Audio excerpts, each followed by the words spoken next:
On the Rise on 104.5, and I am Benny. And today I'm here with a very special guest, a good friend of mine. You guys might know him due to his viral songs When I'm Gone and Back Road if you are on TikTok. But this artist, he has had a very, very quick rise into Nashville and the country music scene, really forcing him to move to Nashville to pursue this. And he had offers from multiple record labels and actually recently signed a deal with Big Machine. Lecade, welcome to On the Rise.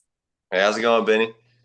So, just to kind of tell the listeners a little bit, like, tell us who you are about yourself and what your journeys looked like, because I think it's very different than a lot of people. Yeah. So I grew up in actually two hometowns. So I lived in South Mississippi and North Louisiana most of my life, and I kind of got started as like the high school like SoundCloud rapper, kind of like the Jelly Roll thing, You and were that. a rapper? I was a rapper. I was a rapper, unfortunately, and I did that for until I was like 17, until I graduated high school, and then my dad's always played country and it's a big part of my life just because of him. And I had a country song that I had made when I was still in high school that I just never did anything with. And uh, we were at a party one night uh, in like in fall of 21. And before I went to bed, I just posted it up there on TikTok and I woke up and it blew up. And that's just kind of how I got started in the country space. But I love it. I'm really happy I'm doing this. I wouldn't want to do anything else. So, how did you said, so you just kind of posted that and it went viral. Did you ever think in a million years that you'd be doing music? Was that ever a thought in your head? Oh yeah, I mean, I always wanted to. I never wanted to do anything else, and it's just like people that only have a plan B will always figure out a way to use plan B. So it's like, I just knew if I stuck at it long enough, it'd work out. Yeah. So like I said in my intro, you had a really quick rise into music. Like you said, you blew up and then I mean, it was I would say like what, less than a year you were getting offers, you got meetings, you kind of people were really like recognizing you. What was that journey like? Like has it been a whirlwind? Do you ever look back and you're like, what the heck happened? How did I get to Yeah, where I'm at now? yeah, a lot of times I do. It did happen really fast. Like I posted my first song. I think somebody had me out to Nashville in like 2 months, and I think I started taking my first meetings like 6 months in, and before I knew it, I had to move here. And yeah, I look back on it and honestly, like I'm just grateful. Like it's still a little bit shocking to me sometimes, but it's like good things come to those who wait. And like I don't want to say I expected it, but like after doing music for 5 years, it's just You're like a like, big I'm relief. doing this and Yeah, there's no plan B. Yeah. like a relief. Yeah, Well, like I'll a never relief. forget when we were at Eddie's house, and I'm like, whose stuff is all this in the garage on the floor? They're like, oh, that's this kid. His name's Cade. I don't know. He's coming here to do some, just a TV on the floor in the garage. But so back to that day when I don't know if this was the day you had the meeting with Big Machine, but we were filming the Back Road music video, and you Mhm. were just visiting from Mississippi at the time. And how did you decide? A lot of artists that we know specifically, they decide they want to stay independent and make, they get more of that, the financial, all that stuff. How did you decide, like, okay, this early in my career, I'm going to sign with someone? Because I feel like it can be a hard thing to decide. It's like you want to build yourself a little bit before, but you also want the resources that a label has. How did you decide that was the path you wanted to take? It really just came down to the people, at Big Machine, and I met them. It would have been in February of 23, and at that point, I had taken a lot of meetings and talked to a lot of companies. I was 20 at the time, and out of everybody I spoke to, Scott Borchetta and his people, they were the most sincere, and they really spoke to me like that I was an adult because being 20, a lot of Yeah. people just like a kid, you know what I'm saying? And they really spoke to me like I was an adult, and I could tell that they wanted the best for me and the best for the rest of their artists, and it made it a pretty easy decision.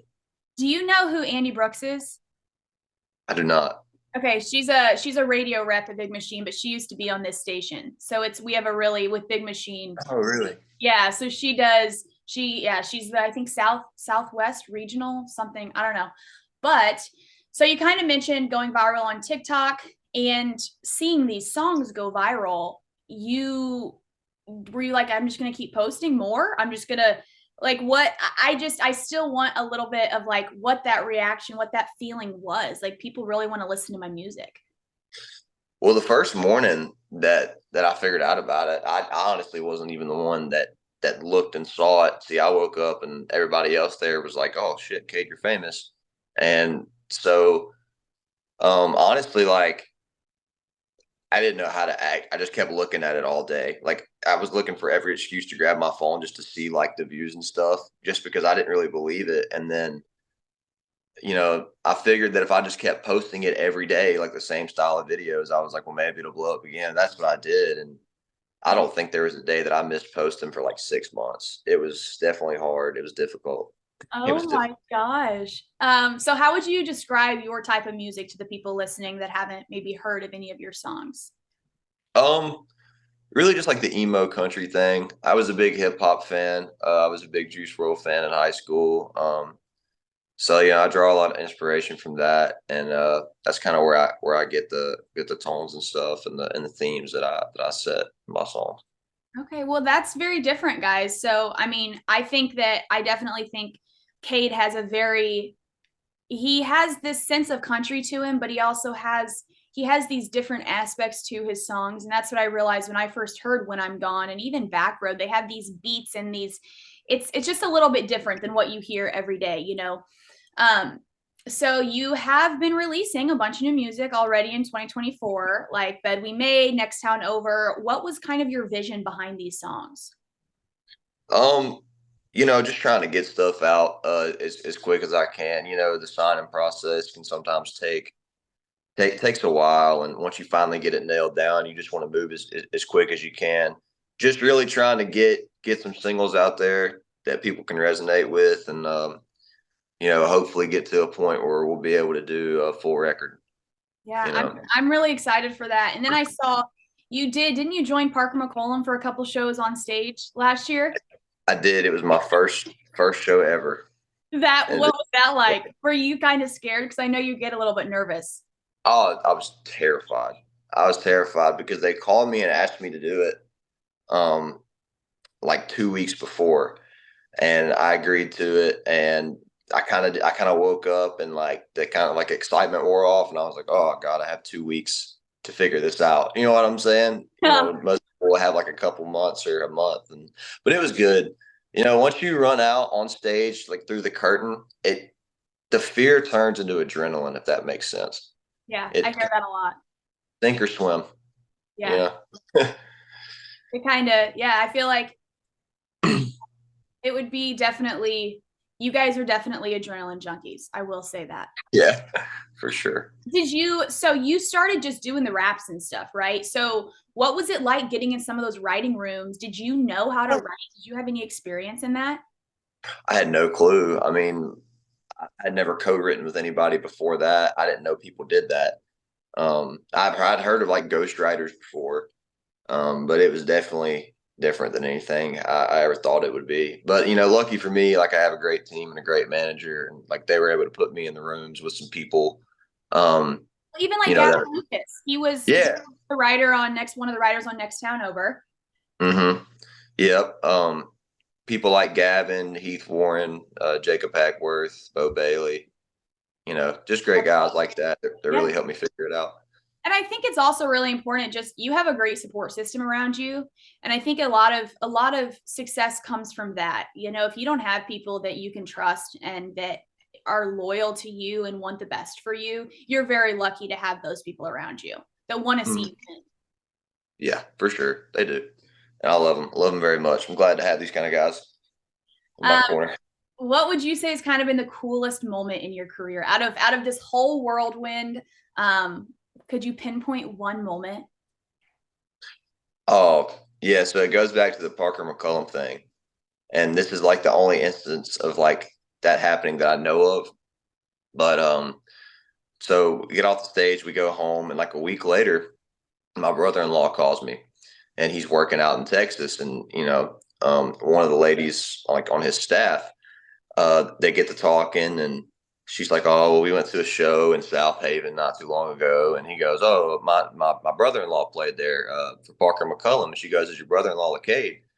And she's like, he's like, "Yeah," and she goes, "Oh, my daughter loves him. Like we drove like 7 hours like just to see him," and I was like, "Oh wow." Like that's kind of when I Oh my God. realized Well, like that I had actual fans that were willing to do that. Like I didn't know there were people out there willing to do that for me, and so that was really cool. well, I'll never forget after the Backroad video. I was at one of my friends' houses and I was like, yeah, like, I was doing this thing for Lecade. They're like, Lecade? He's on my playlist. And I was like, I didn't even know who he was. Yeah, But it's crazy how social media can connect you to so many people and you wouldn't even know that they listen to your stuff all the time. for sure. It's It's crazy. like I think social media has completely changed the game, completely Mhm. changed music. And honestly, radio, we'll see how much longer we're around. Yeah, yeah. Um, if you could give like a piece of advice out of, I think a lot of people, your story is fast. And maybe there's, a kid in the backseat of his mom's car listening right now, and he maybe wants to do SoundCloud or wants to sing or wants to, what would you say to somebody about chasing their dreams? Like what piece of advice would you give them? Just like I said earlier, I mean, you got to put blinders on for sure, especially doing something like this, because a lot of people are going to raise questions and try to tell you that it's not doable, it's not reasonable. It's just like I said, a lot of times like you just got to burn the boats, you know. I mean, Yeah. there's really no other option. Like if you're gonna move here to pursue this, or like move to Hollywood to pursue acting, or do what you're gonna do, it's just like going home is not an option. You got to tell yourself that, and Yeah. you know, you'll eventually succeed. If you don't give up. Yep, you will eventually succeed. So should we expect any new music at all in these next coming months or a project coming in 2024? Just give us a little teaser. For sure, we're definitely gonna have new music coming. Not sure how many songs. It'll be a good few though. It'll Okay. be a good. Awesome. Well, Kate, thank you so much for joining me. You have a very, very bright future. It's been so cool seeing just how fast your career is taking off and how much your music is relating to people. And like I said, you also have so many great people around you, like Scott and all the people at Big Machine. Mhm. With that support system, the world is really your oyster. And now, guys, we are going to be playing Lecade's new song, Next Town Over, right here on the Rise. And here it is. Let me know what you guys think. And I have a feeling before too long, you'll be hearing lots of Lecade on the radio. So get ready.